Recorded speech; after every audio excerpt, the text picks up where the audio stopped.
If you don't read the newspaper, you're uninformed. If you do read it, you're misinformed. What is the long-term effect of too much information? Information, I just need some information. I've been dying. Is it lack of education? I've been reading without any transformation. I'm addicted. Is it overstimulation? Hey. Welcome to the Sixth Sense. Hear ye. Come on. You are listening to the Sixth Sense Report with Joel Nikoloff and Darnell Samuels. Yo, man, this is gonna be fun, bro. Yeah. Oh man, I'm. Yeah. This man, this is gonna be pretty interesting. We're gonna be talking about your boy Justin Trudeau. My boy. I thought that was your man. I never went to Halloween parties with that guy. What you talking about? You weren't at that function, Joel? You sure? Yeah, bro. You would have never done that back in the day? Man, I didn't even go out for Halloween. That's a whole nother conversation. Okay. All right. Yeah. So, for those of you who don't know, Prime Minister Justin Trudeau has been in some pretty hot water. So he had one image released, yeah, and then another through Time and then magazine. another. Yeah. So Time magazine released an article, basically showing him in blackface, and then another one, and then a video.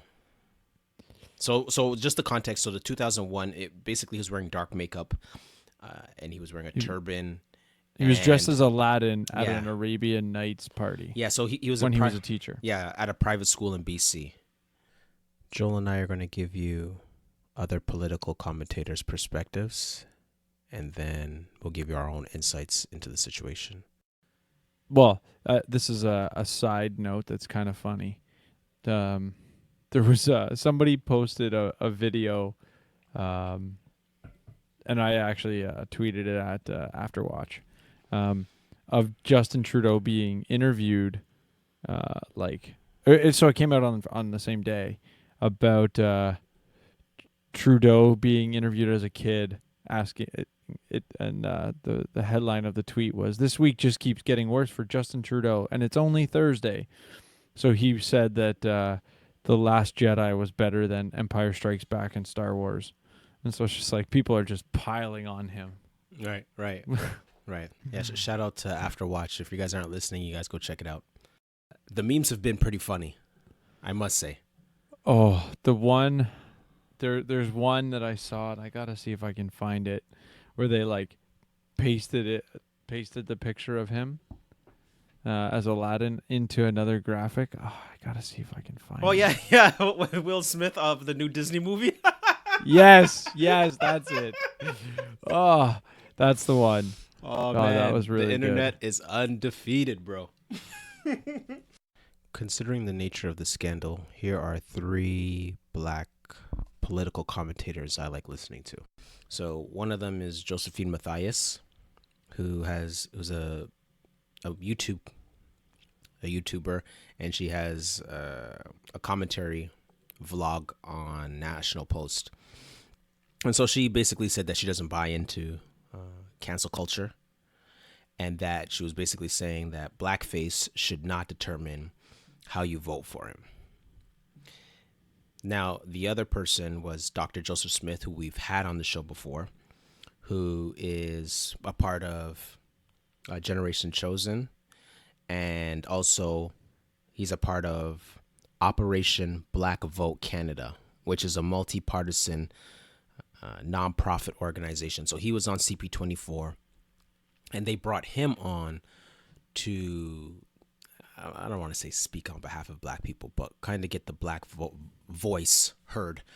And so he's a pretty credible dude I like listening to. And so he was on the show, and he was giving his perspective. And one of the interesting things that came out of that discussion was, he was talking about the instances that allow these kind of things to occur was institutional racism.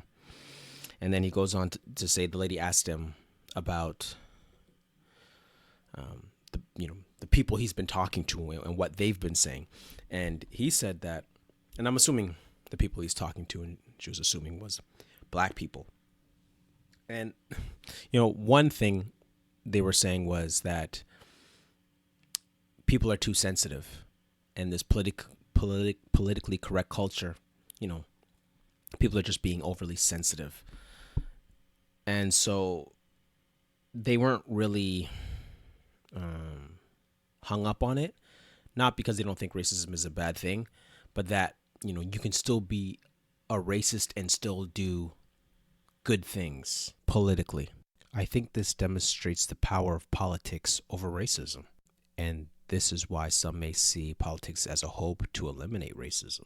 It shows that, your worldview or your political or religious leanings don't necessarily affect your politics. So that's what I took away from that commentary. But then Joseph also goes on to say that the lady asked him about the apology that Justin Trudeau gave.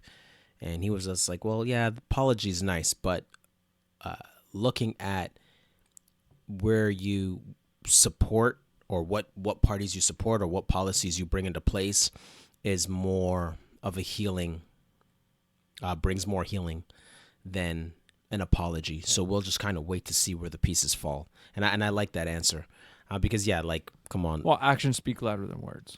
Right. Or as Jamaicans say, sorry can't buy soja Larry. So next, I was looking at a Sam Say's article, and Sam Say has been on the show before, and he had an article. Is Justin Trudeau a white supremacist? Is Justin Trudeau a white supremacist? Yeah, we got to give him some we got to grind his gears a bit because that's a little clickbaity of a headline, bro. Yeah. Well, okay. So basically, he's saying he made an interesting point about wearing blackface. So he was saying that wearing blackface might prove a person's ignorance and insensitivity, but it doesn't necessarily prove that you're a racist. I think that's a fair statement. I mean, we said it the last time we brought up Trudeau and racism. Episode 30, Evolution of Racism.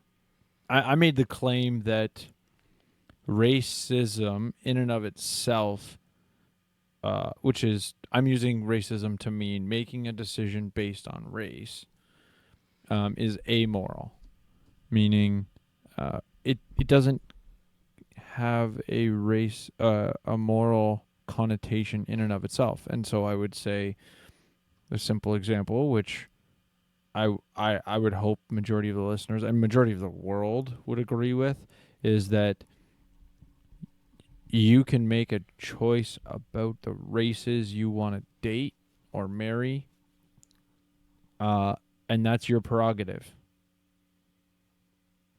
There's nothing. I wouldn't say that there's you shouldn't be held to a moral standard of saying, oh, I only want to date people of the same race as me. So I would say that's a race-based decision.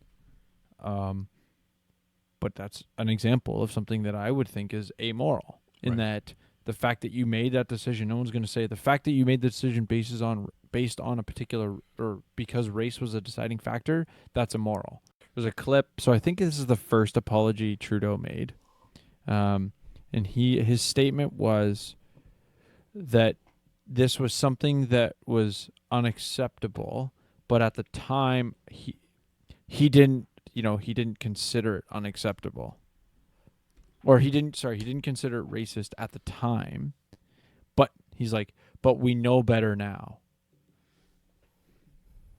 But now we know better, same idea. But essentially he's,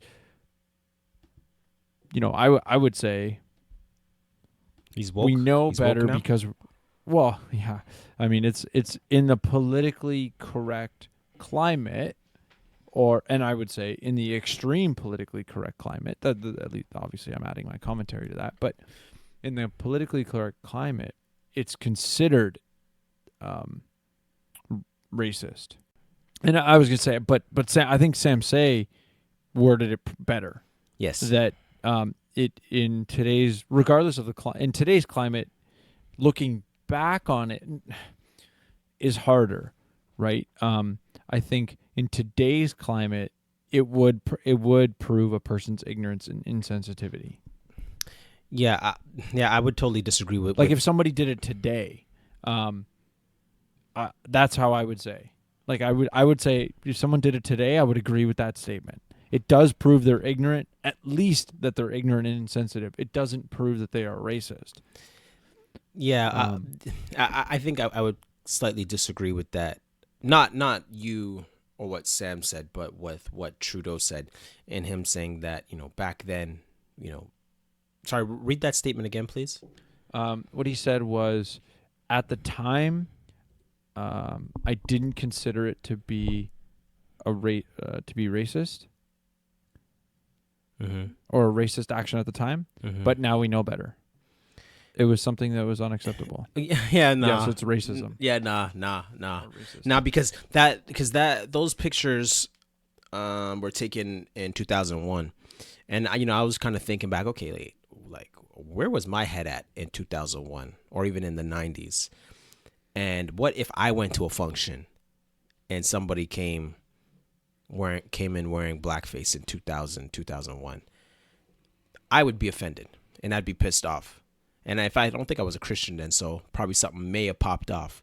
Would it have mattered how or like, if literally they just came as blackface, like you came to a party as a black guy, like just straight, that's it. Versus, let's use the example of him dressed as an Aladdin character and obviously going over the top and covering his entire body or whatever in makeup.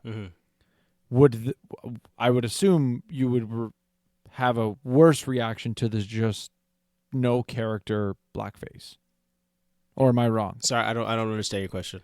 I'm trying, like I'm saying, if you're portraying a character like Aladdin and then adding makeup to the character, and then as a result you're adding blackface, versus you're just coming as a black guy, or you're just coming in blackface, or let's say no. Well, let's say you're coming as Tupac.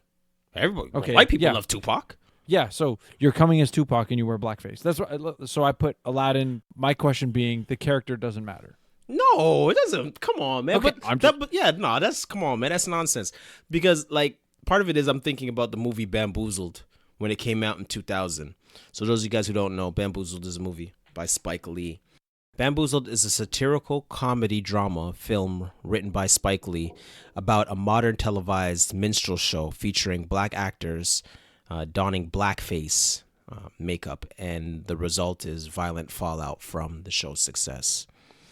And so I remember watching that movie in 2000, and especially watching those kind of Spike Lee movies, it weighs heavy on your heart. So if you didn't have any knowledge about blackface prior to that movie, well, after that, you're not playing that.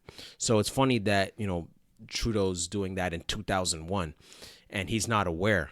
And some people will say that, it's because of his white privilege why he wasn't able to see it. Well, if you're not able to see that, I wouldn't call that white privilege. I'd call that a disadvantage. Like, you can't, if you're not familiar with what is cracking in other circles, then that's a disadvantage. That's not a privilege. For you not to know what's going on in an indigenous community, in a black community, and you don't know what's up, you're at a disadvantage. You come to the hood where it's predominantly Crip territory and you're wearing red. You're at a disadvantage. You may lose your life. You may get stomped out. You see what I'm saying? Yeah.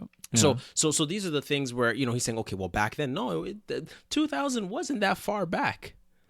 For him to do that, you're like, yo, nah, that's just how you guys were getting on. And the fact that people accepted it. And it's funny, I was at a party today. I was kicking it with Brad, shout out to Brad. And he brought this up to me. And he was just like, you know what's interesting about those pictures, Darnell? The picture that he took with the two Indian guys with the turbans. He's like, did those guys check him? And I was thinking to myself, I'm like, yeah, that's right.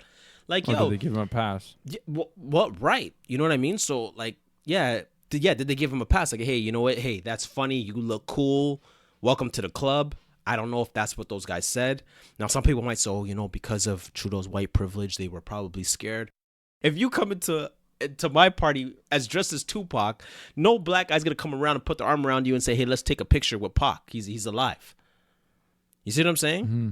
Well, and I mean, I'm looking at the picture right now. These guys look like they're smiling. Yeah. They don't, and so like, the question of like, well, okay, I think these guys are teachers. I don't know if I'm right. And so my Right. question would be then, are they honoring, like they did this Arabian Nights dinner. Mm-hmm. Like, was there an aspect of like honoring the culture as the intention? And like, I mean, I don't know. These are just questions I have that Yeah. like, clearly Trudeau is not going to at all put any sort of defense up, because otherwise he looks even more like a hypocrite if he tries to defend his character Mm-hmm. in that particular Yeah. context. Yeah, no, but totally. And it's just one of those things where it was a good observation by Brad that, yeah, why didn't they check him? And the reason why they might not have checked him is because they probably thought it was okay. Now, I don't have any commentary from the brown Indian community on how they're interpreting that. But I know in my community, in light of, tons of movies about blackface, that's, and especially the relationship between blacks and whites and all that, that's not happening. But who knows? I guess context is key, because in the private school culture, you don't want to ruffle any feathers. So maybe those Indian guys were kind of like, you know what, yes men. Yeah, But or someone who's gonna, kind of ruffle the feathers and put up a fight. yeah, And Yeah, say, oh, we shouldn't even have this event. right, yeah, right. So you know what I mean. You might have had some. Just get along or go along to get along, right? Right. I don't know. I'm playing a little bit of devil's advocate as to like, I think there's two potential scenarios. Like one is they, maybe didn't look at it as offensive. It might have been like a scenario where you have the house Indian and the field Indian. I don't know.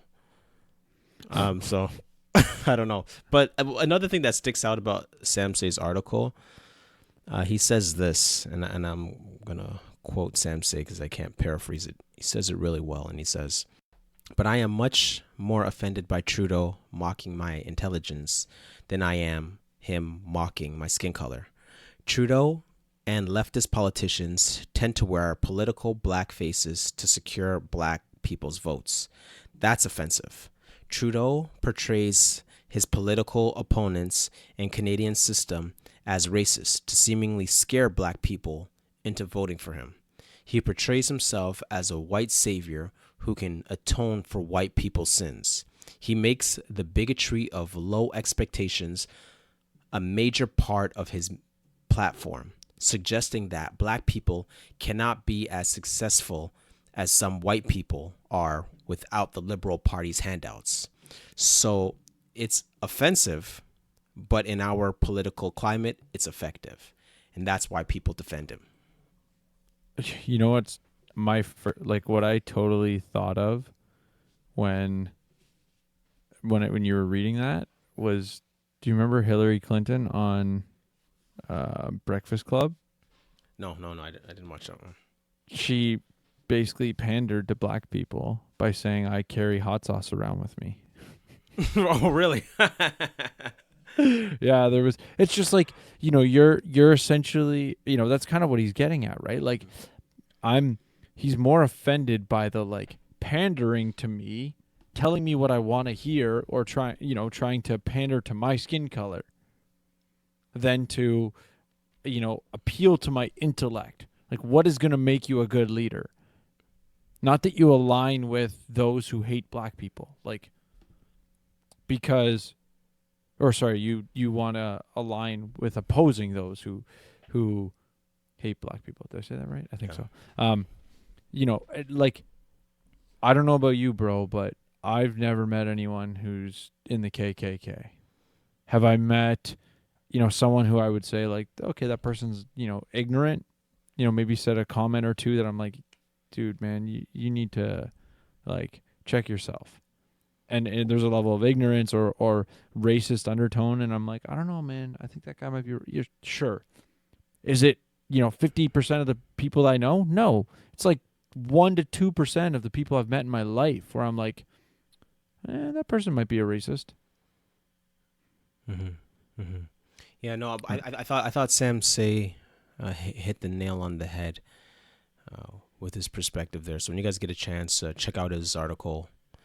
is Justin Trudeau a white supremacist? Well, so the while we're going down this, like you referenced the movie, I thought of Robert Downey Jr. Mm-hmm. in Tropic Thunder. Mm-hmm. I have to listen to it again, but there's a Jamie Foxx clip. So I'll put it in the show notes because I didn't. As you were talking, I thought of this and I haven't listened to it again. But he explains why people accepted him doing blackface in Tropic Thunder. So this is Jamie Foxx explaining it on Joe Rogan's podcast. So Okay. I'll put that in the show notes page because Okay. I remember listening to that way back. It was Okay. from 2017. So Okay, that's good. We'll check that out. There's another. The flip side of that being, so your movie you referenced was in 2004. 2001. Or sorry, 2001. In Tropic Thunder was in 2008, and in 2004 we had White Chicks. All right, White Chicks, where the Wayans brothers put Whiteface. on Whiteface. Right. Is that okay? Is there anything wrong? Of course, with Whiteface. I was never offended. Yeah. Yeah, Like, I mean, I watched that movie multiple times. yeah, I did. I No, didn't watch it. I thought it was stupid, but Yeah, I mean, I was a fan of the Wayans brothers back then. yeah. I was a fan. I just the movie. I just wasn't. 100%. It was stupid, but I did see it multiple Yeah, times. but would Not you on say it's purpose, racist? but- Would you say that putting on whiteface is racist? No. I never thought it was. And so I guess the question I have for you is, what makes blackface, like when you said, back in the day, had someone shown up at a party wearing blackface, you would have been offended, or you would have thought it was, bad, and you would have stomped him out. Mm-hmm. My question to you is, why? Why back then? And I'm assuming there's an aspect of your sanctification today that you wouldn't have the same response to them. But, does your response indicate that it was racist, or does your response indicate you perceived it as racist? Sorry, repeat the question. What I guess I'm curious as to, did you, was your default position that someone wearing blackface was racist? Yes. Yeah. And then and that's what I'm getting at is, you just perceived, oh, that's a racist act. Mm-hmm. And so that's why you wanted to stomp him out, because that was your default position. Mm-hmm. And my question then is, why? Why? Well, Why would you instantly be like, blackface equals racist? right. So in the movie Bamboozled, at the end of the movie, you see the history of blackface and how, well, one, whites not hiring blacks, they would use blacks or white people to wear blackface and red lipstick and act in a goofy way to belittle black people. So black men and black women never really had respectable positions. So they would act like fools, or a coon that's where we get the term coon from. A black person being used by white people to make a fool of black people. Right? So if you didn't hire a black person, you would get a white person to put on blackface and act a fool. Or you would hire a black person, and a black person might put on blackface to act a fool for white people. So generally throughout the movie, you're just seeing black people wearing blackface in Bamboozled and acting the fool in those traditional, in the traditional caricatures that was pushed about black people. So even at the end, and even now I think about it, from when I watched it, it really hurt to watch the cartoons. They were showing the cartoons of black people with bones in their noses and all that stuff, and it hurt. It hurt. Like, I'm thinking about it now. It almost made me cry watching the movie, just to see how black people were being belittled back then.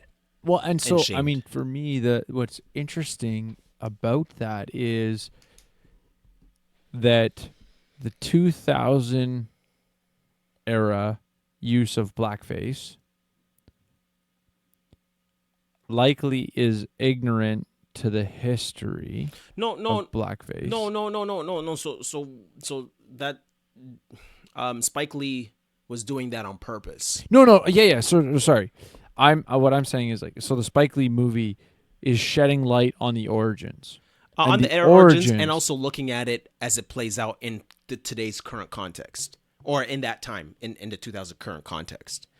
So, but I guess what I was trying to get at was that, like, when Trudeau is doing it in 2001, he is not, at least if I'm giving him, let's say, Grace? take a view as the most generous perspective. Grace? Yeah, giving him Unmerited grace favor. at the same time. But like, let's assume, like, I would think he's not paying homage to the history of blackface. Or brownface. He's ignorant, or brownface. Yeah. He's ignorant to the historical baggage of blackface. Because, like, if I'm going to say he had white disadvantage, yeah, right, where he was at a disadvantage because he's growing up in a context. His dad is Pierre Elliott Trudeau. He's going to private schools. He's not on the block. He doesn't know what's going on, and so he's like, all right, cool. It's all in good fun, and in his ignorance, did it. And I think that's where Sam Say's statement reigns true, Yeah, because it's the ignorance of the history of blackface. Right. Not he's paying homage to the racism of blackface in history. Right. Because, based on now that I know what you've just said to me, okay, yeah, I would never think, like, based on that context, doing blackface is like, yeah, not even an option. Yeah, but you know what? What's deep is like it just shows you how important it is to be up on other people's cultures, especially if you're living in the same country or dealing with them, like, just to know how to deal with people with respect and what people would consider disrespectful. But also nuance from Sam Say's article. Sorry to keep talking about Sam Say. I'm going to stop talking about him after this. I don't even like the guy, right? Yeah. So, damn. So basically, he references Frederick Douglass, and he said that Frederick Douglass kind of suggests that blackface is greatly morally neutral. So Douglass suggested that blackface at the time was usually practiced by white American actors to mock black people as genetically and socially inferior to white Americans. However, for Douglass, there were occasions when blackface was applied in a respectful manner to affirm the humanity of black people. So that was an interesting perspective. But I didn't know that in 2001. I was watching Bamboozled by Spike Lee.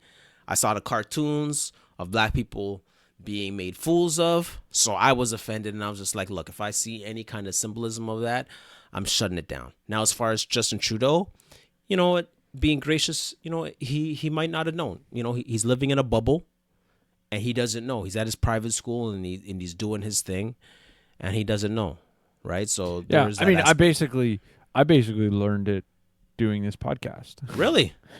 Yeah, like in terms praise of God. the history of blackface. Okay, praise God. Now, I'm glad. Now, at the same time, I think we've had a conversation like this before, because now that you say it, when you were breaking it down about the red lips, that part, I'm like, okay, I remember us having this conversation, but I don't, other than but that was a long time ago when we got stopped by the security guard in Chicago at the condo. But that's a whole nother conversation. Oh my goodness. when there's like, what are you guys doing here? And anyways, that's a whole nother. Way back playback. Yeah, that was almost the start of the Sixth Sense report when me and my people were offended. Joel was just I was so ignorant to reality. I was like, dude, what I don't understand, man. Okay, you know what? Okay, you know what? Let's, because I know everybody's gonna be like, yo, Darnell, just tell the story. I guess this is the start of the Sixth Sense report. So, in 2013, we went to the Legacy Discipleship Making Conference in Chicago. The theme was Soli Deo Gloria. Shout out to Brian Dye. I like to live nice, so we got a really nice condo to stay at. So me, Tyra, Steph, like a 4-bedroom. Yeah, 3 bedroom. No, 2 big bedrooms. We had a big living room, a big kitchen. We had access to a hot tub, steam room, weight room, terrace with a swimming pool, barbecue, a pool room, games room. Yeah, we had it all. It was me, Tyra, Anika, Stefan, and Gideon, and Darko, Phil Darko. Oh my goodness. All right, so we're all coming in, and Joel's with us, right? So now we're coming into the. Okay, but side note, I'm staying in the dirtiest motel with Jade and someone else. I don't even remember who it was. Yeah. And me and Jade are sharing a bed, bro. Yeah, well, Like, hey, man. And I'm skateboarding around the city. Well, that's what, if you guys want to roll with me, you're gonna live the good life. I'm living my best life. I'm staying across the street in this broke down motel. Yeah, it was disgusting. Actually, it was. Yeah. But I was like, I didn't care. Yeah, well, see, I had black privilege. That's how you saw black privilege. You roll with Darnell, it's all about black privilege. You roll with Joel, Darnell, it's all about disadvantage, white disadvantage. I'm spending as little money as possible on this trip. Oh. But yeah, okay. So continue with the story. So basically, what happened was, we're walking in the front door. Yeah, walking in the front door, and so there's security, of course. Concierge, I guess, the security, and basically, we're going in and he's questioning on us, like, okay, what are you guys doing here? And I'm like, well, we live here. We're staying here. And so he's harassed, he's giving us, third degree. Just giving the extra. Yeah, it's kind of pressing us, and of course, you can't press black people like that. You know what I mean? So he's pressing us. Anyways, we got it all sorted out. We got upstairs. But, and I'm walking through like... Yeah, of course he's asking who you are because he's the concierge guy and he's never seen you before, and we are staying here for a weekend. Right. So I'm like, oh, we rented a place. Like, what do you like? It's cool. Like, we're good. And it's funny because I remember me and you at the barbecue just shooting the breeze. Yeah, and but the thing was, everybody was disgruntled. Tyra was, Anika was, I was, Gideon was, Steph was, Darko was, except you. You were kind of like, who you remind me of? You remind me of Carlton Banks, when Will and Carlton went to jail, and Carlton doesn't understand why he's in jail and why the police are treating him this way. So you're kind of looking at us like, hey, Darnell, hey, why is everybody down? Was everybody mad? What's going on? And then I was kind of like, okay, you know what? I'll talk to you later. I'll explain it to you later. Yeah. And then when I was using the barbecue, making my burgers, we on the terrace, yeah. We're terrace. chopping. So me and you got into a really good conversation about race and what it's like to be black and dealing with racism and how as a black person, you're raised to see things that may not be there, as some white people are raised to not see things that may be there. I mean, I would say, I walked into that situation probably a little bit ignorant, but at the same time, I would say I wasn't looking at that guy, for tells of like, okay, is he giving us a hard time just for the sake of giving us a hard time? Or was my act, the way that I interpreted the situation, correct? Right, that he was just going, hey, I don't know you. I'm the concierge, and I know everybody who lives in this building. Yeah. Right, no, and I should be stopping anyone I don't recognize. Right. So again, I don't know what his motivations were. None of us really know what it was. Right. Mm-hmm. And at the end of the day, could you guys have been interpreting it properly? 100%. Right? Could I have been interpreting it properly? Maybe. And so there's an aspect where, I would say, I don't know, how would we have known at the end of the day? No, right. Well, I think part of it too is the moral of the story is that, me and you talked about it and we clarified what was actually going on. When I look back at it today, could I have been super sensitive? Possibly. You know what I mean? Possibly. Like, him asking me, what am I doing here and so forth, and let me see your name. I'm like, that's fine. You can ask me that. You know what I mean? You got to make sure you keep people out. You know what I mean? So yeah. It's all good. I mean, like I like if that happened to me today, I definitely would not have sweated like I did then. I think I might have been overly sensitive then. But the point is, for the listeners, is that Joel and I have been talking about these things, and I'm learning from Joel, and Joel is learning from me, and it's good for, especially for black folks and white folks, especially with our history, to be able to sit down and, and talk about this without, go back and forth without getting offended. So that was the moral of the story. Well, and I think, it's like from our last episode with Tony Costa, right? Like we said about like, okay, how do you talk to people who on the social justice, side of things? And I mean, his answer was like, you got to spend the time, right? Because me and you can have these conversations of like, okay, let me understand where you're coming from, and vice versa, because one, the other, the heart of the other person, that their position is largely with the same motivations, right? They might interpret a situation differently because they have their own, as you said, we all have our own biases. We all have our own, upbringings that changes our perceptions of things, our own experiences. If you've dealt with racism, if you've never dealt with racism, obviously being white versus being black versus any other culture, like all these things shape how we're going to interpret things. We all have our own lens, but the fact that me and you can sit down and go, okay, wait, I don't understand. Can you explain this to me? Right? Like, help me unpack the perspective. Even like on the show, when I asked you the question earlier of like, was your default position racism? And then why? And now understanding, well, maybe that default position is completely justified, but it might cause you to misread a situation. Yeah. Totally. Right. So going on with the conversation, I wanted to look at how Justin Trudeau's peers interpreted the whole situation. So looking at Conservative Party leader Andrew Scheer. Andrew Scheer just totally checked the PC culture box. Like, I'm so shocked. So the quote I have in the National Post article, I was extremely shocked and disappointed when I learned of Justin Trudeau's actions. Wearing brownface is an act of open mockery.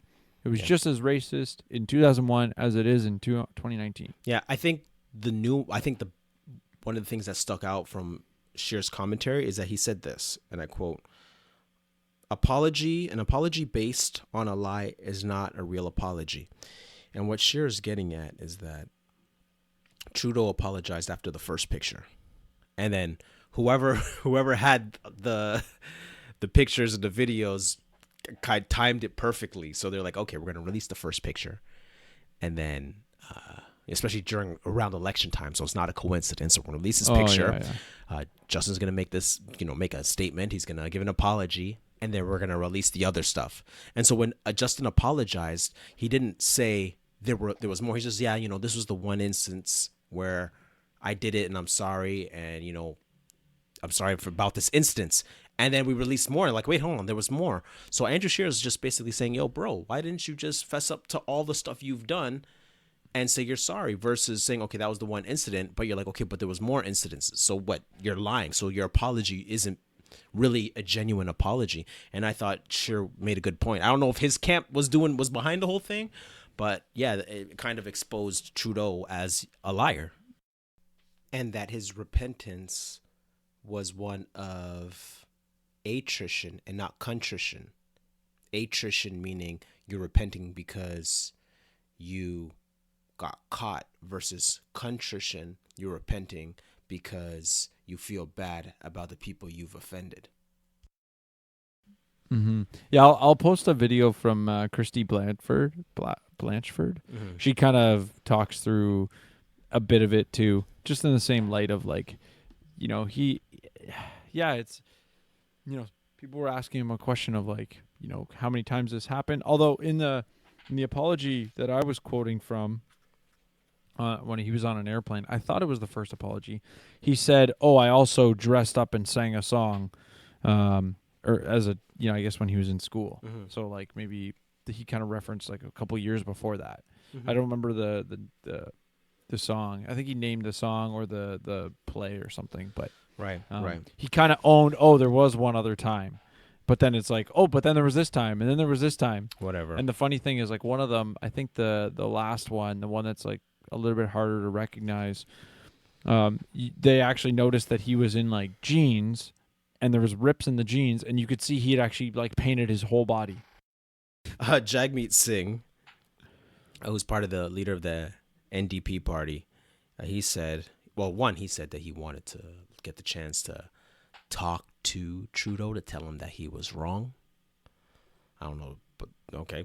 And then he goes on to say what his main question was, what is this impact going to be on Canadians? And I thought that was a very good question, and I want us to be able to, give some kind of insight into like what will the potential impact of this scandal be on Canadians. So where would you land on this, Joel? I don't think it really is going to influence too many voters. I think, maybe 2 to 3% could potentially get influenced. Like the people that are on the bubble, might get influenced by this. But for the most part, I don't think very many people, if anyone, is really going to get, influenced. For me, like it's funny. There's a few headlines.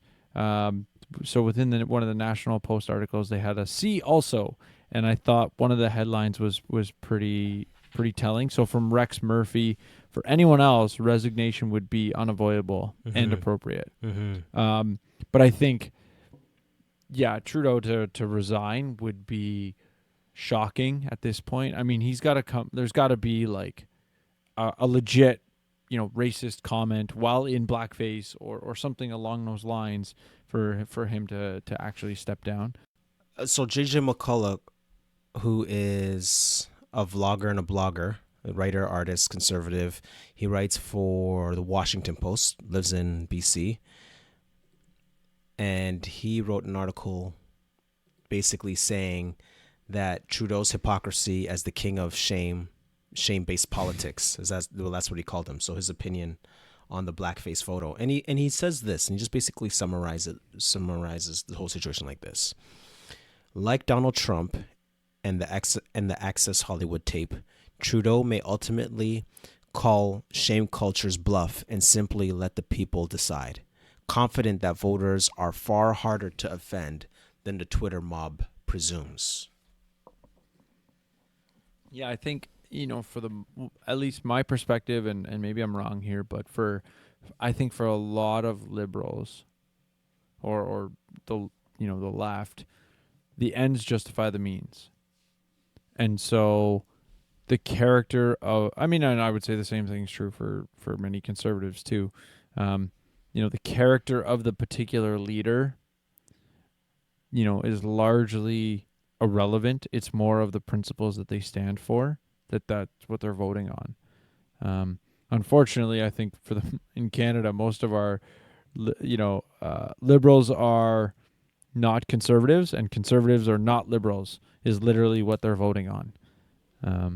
But that's a bit of a sidebar. But I think I would agree with that, with his points there. Yeah, I think, for me, okay, so what's your 2 cents? I think on this whole situation. I think this situation definitely puts a little bit of pressure on that whole PC culture. And the reason I say that is because it demonstrates a bit of the hypocrisy of the people who have been, constantly shaming those for being not PC, and that's what he's saying, Trudeau, right? He's the shame police for those who are not PC. And so there's an aspect where, those that are so staunchly, politically correct have the history of failing to be politically correct.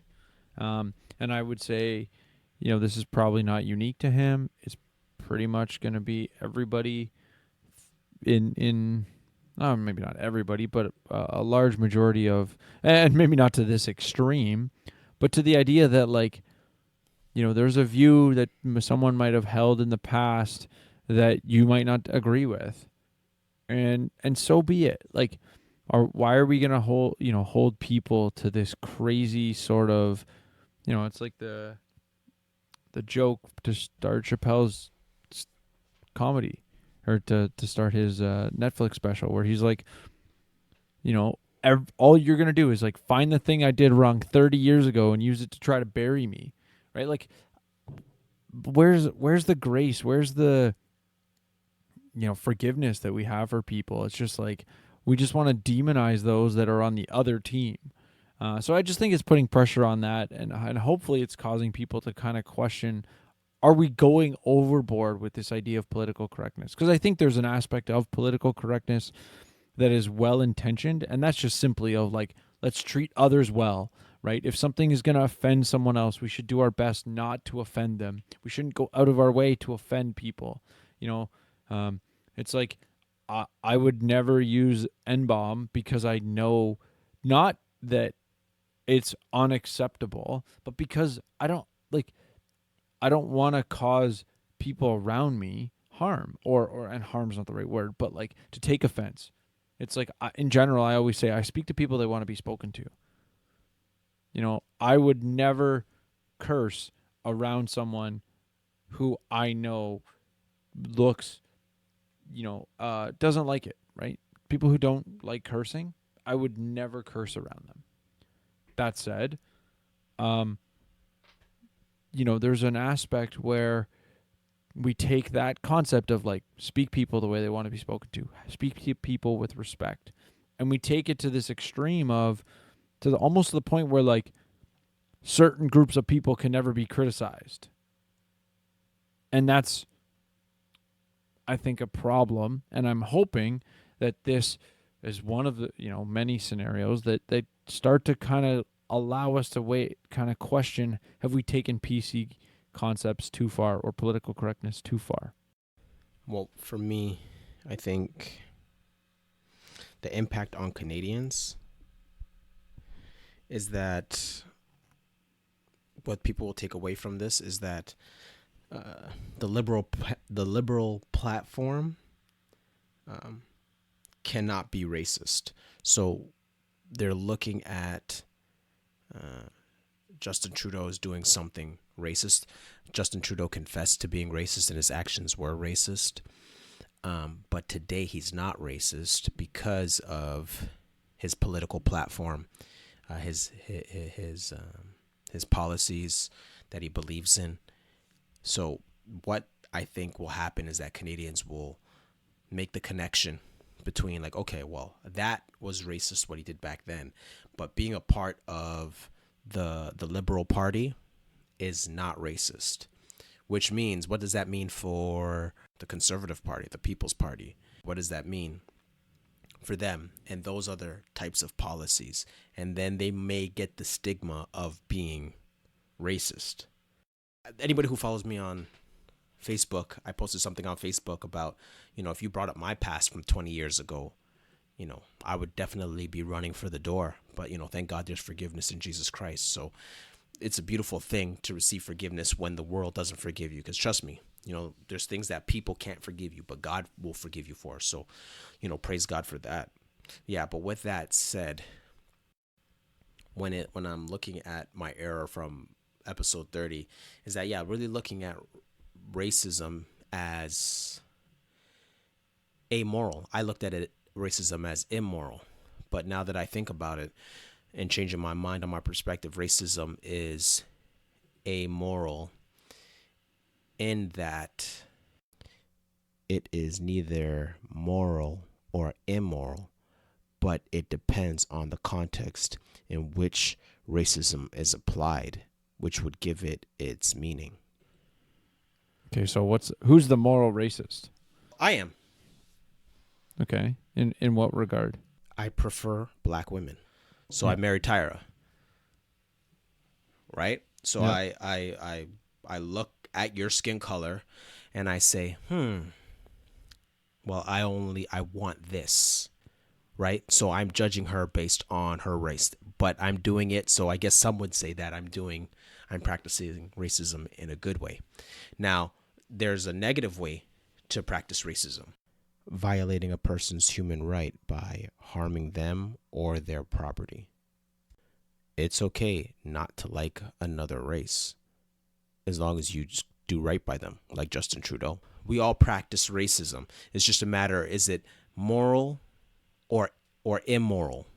So that's why I say it's amoral. So like when we see it applied to politics, especially now when it comes to platforms, especially the Liberal Party, the Liberal Party has a stigma of being not racist.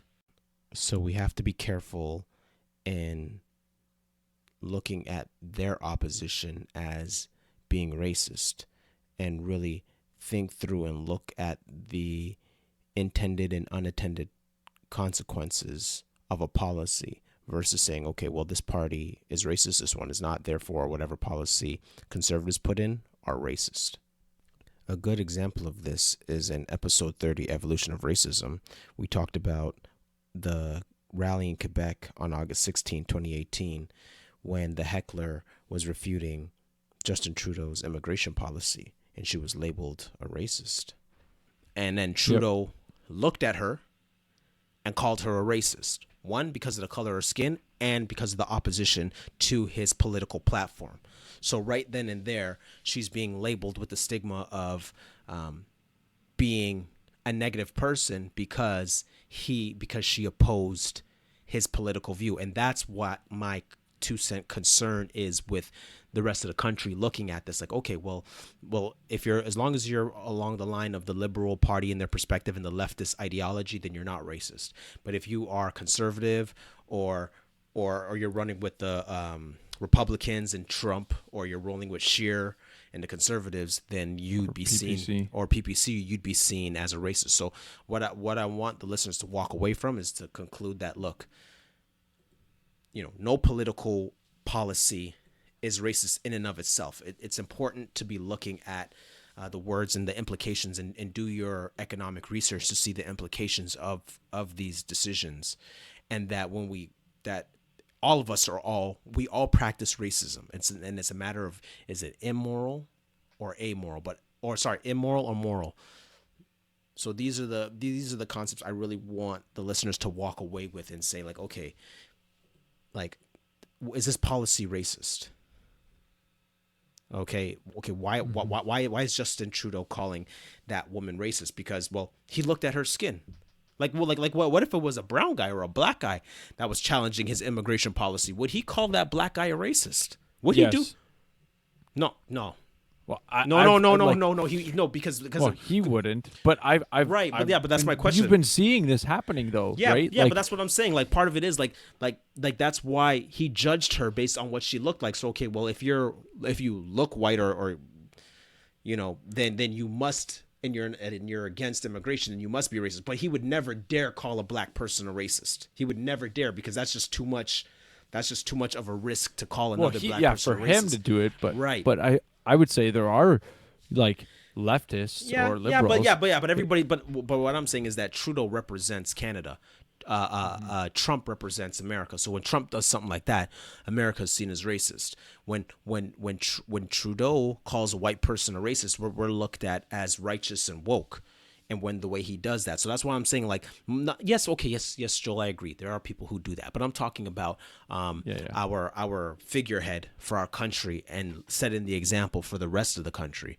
So that's why it's important to make sure we're nuancing the idea of what racism is, something being amoral, until we see it applied in a real world context in an immoral or moral way. So, I mean, for the listener, what's your 2 cents on this? What do you think about Trudeau's stumbling, let's call it? I'd like to hear listener feedback on, whether they think this is going to have a negative impact on his ability to win or lose, or the outcomes, I should say, of this political race. And please let us know what you thought about some of Joel and I's perspectives, or any of the other people's we quoted, or any other articles that you think, or political people we should be looking at in regards to perspectives or anything in the future. Even, like, I know it was pretty controversial, my view on racism being amoral. Let me know if you disagree, and I'm open to changing my mind. This isn't a hill I'm gonna die on. The only hill I'm gonna die on is Golgotha with Christ. That's it. No big deal. So, and for the listener, if you're on iTunes or any other, feel free to give us a rating, comment, whether it's on the particular episode or on the podcast as a whole. It's good for us. I think right now we've got like 2 ratings. So really? Man. Oh, 2 ratings and 1 comment on iTunes. Oh, so okay. Yeah. Although we got the Afterwatch crew liking our episodes though. Yeah. Shout out to LeVar and Phil on make sure you guys Podbean. check. Yeah. Make sure you guys check out Afterwatch, LeVar and Phil, and subscribe. I'll finish the episode with piling on to Justin Trudeau one more time. Tim Moen posted a Facebook post that said, "I long for a world where Justin Trudeau is kicked off SNL for dressing up like our prime minister." All right, guys. Let us know what you think, and remember, 6 cents makes change.